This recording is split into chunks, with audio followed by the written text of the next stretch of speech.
Kwanza nipende kuishukuru, kuipa pongezi serikali kwa kutusaidia kutuletea mradi huu wa maji ambao ni safi na salama. Mpaka sasa hivi tuna enjoy, tunatabasamu. Kwanza mimi naweza nikasema changamoto tulizopitia ni ngumu hazielezeki. Mama zetu, dada zetu, kaka zetu pamoja sisi sote kwa ujumla tumepata shida sana hapo kabla ya mradi huu kufika. Tulikuwa tunatoka tunaenda maili nyingi sana kwenda kuchukua maji, na pia maji hayo hayakuwa safi kwa afya ya binadamu. Tulikuwa tunachukua maji ambayo si salama, tukiumwa mara kwa mara, tukipata matatizo maradhi kibao. Ndio. Na pia saa zingine unaweza kaenda asubuhi, imechangia sana hata kukosanisha ndoa za watu, kwa sababu mtu anaenda asubuhi kule anafika anasubiri maji, lakini anakutana na changamoto maji machafu, ng'ombe walishaingia, wameingia kunywa maji. Kwao tulipitia changamoto kubwa sana. Mpaka leo tunapata huu mradi, tunamshukuru sana mama yetu Samia Suluhu Hassan, tunampa pongezi. Hongera sana mama wangu. Maji kwanza yalikuwa na magadi, na ukinywa mdomoni inabidi kama unataka kuchota ya kunywa unawahi. Ukiwahi unachota, usipowahi au choti maji ya kunywa. Maana kulikuwa na ng'ombe wanakunywa. Ukienda mchana unakuta maji machafu, ng'ombe wapo kunywa hivyo. Yaani kipindi hicho tulikuwa tunawahi saa 10:30. Inabidi uwe mtoni kipindi hicho kabla tujaletewa kisima. Sasa hivi tunashukuru tumeletewa kisima, haina haja hata ya kuwahi, maji safi na salama yapo muda wote, tunachota muda wote, tunashukuru sana. Kijiji hiki cha Namlonga hakikuwa na maji kabisa, na programu hii tumeitekeleza kwa maana ya kwamba kijiji ambacho hakina maji totally. Mpaka tunavyoongea kisima hiki kimekamilika kwa 100%, na wananchi wanapata maji yaliyo safi na salama.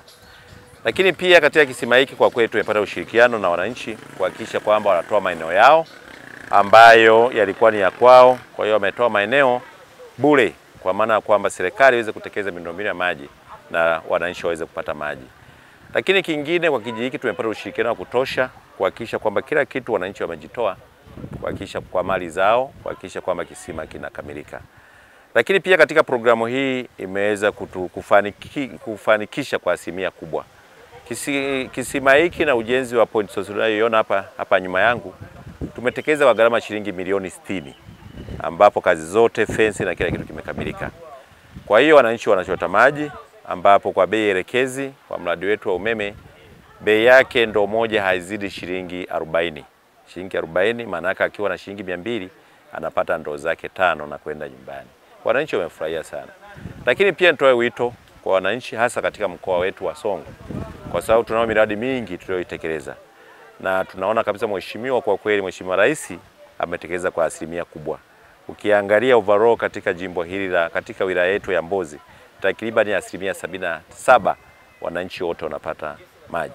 Ukienda jimbo la Songwe 90% wananchi wanapata maji. Ileje 91% wanapata maji. Na jimbo la Momba ambapo ni wilaya ya Momba 75% wananchi wanapata maji. Kwa hiyo tunaendelea kumshukuru Mwenyezi Mungu, lakini tumshukuru Mheshimiwa Rais kwa kazi kubwa. Tunao miradi mingine inayoendelea ambapo tunategemea ikamilika miradi hii zaidi ya 85% wananchi wa vijijini watakuwa wanapata maji. Tunategemea ikamilika yote tulionayo 90% kwa vijijini mkoa wa Songwe wananchi watapata maji safi na salama. Tunategemea miradi hii inayoendelea kufikia Disemba mwaka huu itakuwa imekamilika. Kwa hiyo niendelee kuomba wananchi watunze miundombinu ya maji, lakini pia wanapoitunza basi wanaendelea kupata huduma iliyo bora na salama, kupunguza magonjwa ambayo ni melezi inayofuatana na maji ya kunywa maji machafu. Kwa hiyo niwashukuru sana, lakini pia niendelee kuwapongeza kwa kazi zao, lakini watunze miundombinu ya maji. Niendelee kuwashukuru sana ndugu zangu wananchi wa Namlonga kwa kuendelea kuunga mkono jitihada mbalimbali za serikali. Mwenge wa Uhuru umekuja hapa kujionea muendelezo wa ujenzi wa uboreshaji wa miundombinu ya maji safi na salama. Wengi wao tunakumbuka katika maeneo yetu tulikuwa tunapitia changamoto mbalimbali, hasa ikiwemo kwenye sekta hiyo ya miundombinu ya maji. lakini Mheshimiwa Rais wetu, mama yetu kipenzi Daktari Samia, kwa mara ya kwanza anaapishwa kuwa rais wa Jamhuri ya Muungano wa Tanzania. Moja kati ya mambo yalikuwa kipaumbele ni swala zima la kwenda kuboresha upya miundombinu ya sekta hii ya maji, na ndiyo maana akaamua kuunda mamlaka maalumu ambayo itakuwa na usambazaji wa maji vijijini pamoja na mijini julikanayo kwa jina la RUWASA. Naomba tuwapigieni makofi mengi sana. RUWASA hoye! Na wenzetu hawa kwa maelekezo ambayo wamepatiwa kwa kwenda kujali miundombinu ya wananchi, kwa kweli wameweza kutimiza wajibu wao kwenye eneo hili. Leo hii unapoizungumza mkoa wa Songwe, unapoizungumza wilaya ya Mbozi, hakuna eneo hata moja ambalo halijafikiwa na miundombinu ya maji safi na salama.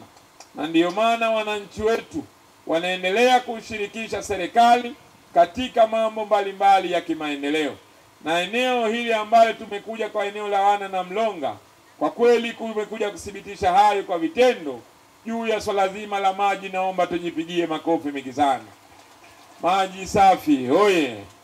Mimi kwa niaba ya wenzangu, kwa kweli tumeridhishwa na mradi huu kwa utekelezaji wa 100%, na Mwenge wa Uhuru umeweza kuridhia kuzindua mradi huu wa maji katika eneo hili la wananchi la Namlonga. Wana Namlonga oye! Mwenge wa Uhuru safi! Dr. Samia oye! RUWASA oye! Mwenge wetu, mwenge umekuja, mulike wala rushwa wote, mwenge umekuja. Mwenge wetu, mwenge umekuja.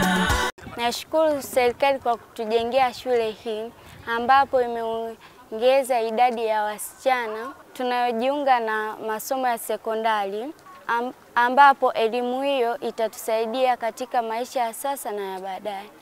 Naishukuru sana serikali kwa kutuletea shule karibu na maeneo ya nyumbani kwetu. Hii imepunguza umbali kutoka maeneo ya nyumbani kwetu mpaka kuikuta shule, na pia inatuongezea umakini wa kusikiliza katika tukiwepo darasani.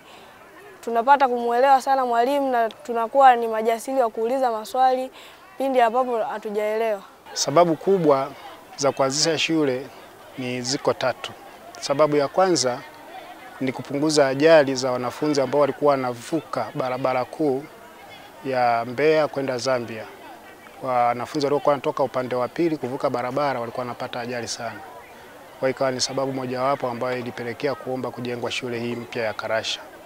Lakini sababu ya pili ni kupunguza umbali mrefu wa wanafunzi ambao walikuwa wanatoka mbali kutoka shule ya sekondari mama ya Mloo. Kuna wanafunzi walikuwa wanatoka mbali sana. Kwa kujenga kwa shule hii imesaidia kupunguza wanafunzi kutembea mbali mrefu kufuata elimu. Lakini sababu ya tatu ilikuwa ni kupunguza msongamano katika shule mama ya Mloo sekondari. Kulikuwa na mjazano mkubwa sana madarasani. Kwa hiyo kuongezeka kwa shule hii imepunguza msongamano wa madarasa katika shule ya sekondari Mloo. Kutokana na kuongezeka kwa shule hii tumeona faida kubwa sana kwa wanafunzi, lakini kwa jamii inayozunguka hii shule. Tunashukuru serikali pamoja na Rais Samia ambaye ametuwezesha kupata hii shule, ambao sasa tunaamini watoto waliokuwa wanatoka umbali wanaacha shule kwa sababu ya kutembea umbali mrefu wataenda sasa kuhudhuria madarasani na watasoma, watapata elimu kwa ajili ya maisha yao ya baadaye. Shule ya sekondari Karasha ni shule mpya ya serikali ya kutwa na mchanganyiko iliyopo kata ya Mloo, kitongoji cha Malenje, na kwa sasa ina jumla ya wanafunzi 195 wa kidato cha kwanza. Kati ya hao wanafunzi wa kike ni 113 na wa kiume 82. Mradi huu ulianza tarehe 27 mwezi wa 10 2024 na umegharimu jumla ya shilingi milioni 613,730. Kati ya hiyo fedha shilingi milioni 583,180,028 kutoka serikali kuu na shilingi milioni 30 ni mpango wa ndani wa halmashauri na shilingi 550,000 ni nguvu za wananchi ambazo zimetumika katika kuchota maji na uchimbaji wa mashimo. Pekee niendelee kuwashukuru sana viongozi wa wilaya na kwa niaba ya wenzangu wakimbiza mwenge wa uhuru kitaifa. Kwa kweli tumekagua mradi huu kwa kina, tumepitia nyaraka na taarifa mbalimbali, na mwenge wa uhuru umeweza kuridhia kuzindua mradi huu wa shule ili uendelee kutoa huduma bora kwa vijana wetu. Wanafunzi oye! Walimu safi! Baada ya kusema hayo, nawashukuru sana na asanteni sana kwa kunisikiliza. Katika kusimamia miradi, sisi kama TAKUKURU tumekuwa tukikagua miradi mbalimbali. Tumekagua kuanzia mradi unaanza mpaka unaisha, na tumebaini mapungufu baadhi katika miradi baadhi, ambapo tulitoa mapendekezo ambayo mapendekezo yale tunasimamia kuhakikisha kwamba yanafanywa kazi na yanafanywa kazi kwa wakati. Lakini baadhi ya miradi tumekuwa tukishauriana nao hatua kwa hatua mpaka mradi unaisha, unakuwa mradi mzuri. Miaka ya hivi karibuni serikali imeidhinisha fedha nyingi sana kwa ajili ya miradi ya maendeleo, miradi ya afya, miradi ya elimu, miradi ya barabara na miradi mingine ambayo ni muhimu kwa maendeleo ya wananchi wetu. Kwa hiyo kwa sababu fedha hizo zinazokuja huku ni nyingi, TAKUKURU tumeendelea kujipanga vizuri kuhakikisha kwamba fedha zile zinaenda kutekeleza miradi ile kama ilivyokusudiwa. Mtazamaji wa TAKUKURU TV, tunakukumbusha kubofya neno subscribe, pia kubofya alama ya kengele na kuchagua neno all notification ili kupata taarifa za matukio mbalimbali hapa TAKUKURU TV. Usisahau kubofya neno like iwapo umependa taarifa zetu na neno share ili kuwatumia wengine. Asante, naendelea kufuatilia vipindi vyetu hapa TAKUKURU TV. Sisi tumekwisha kuwasha mwenge, tumekwisha kuwasha mwenge na kuweka juu ya mlima Kilimanjaro, na kuweka juu ya mlima Kilimanjaro.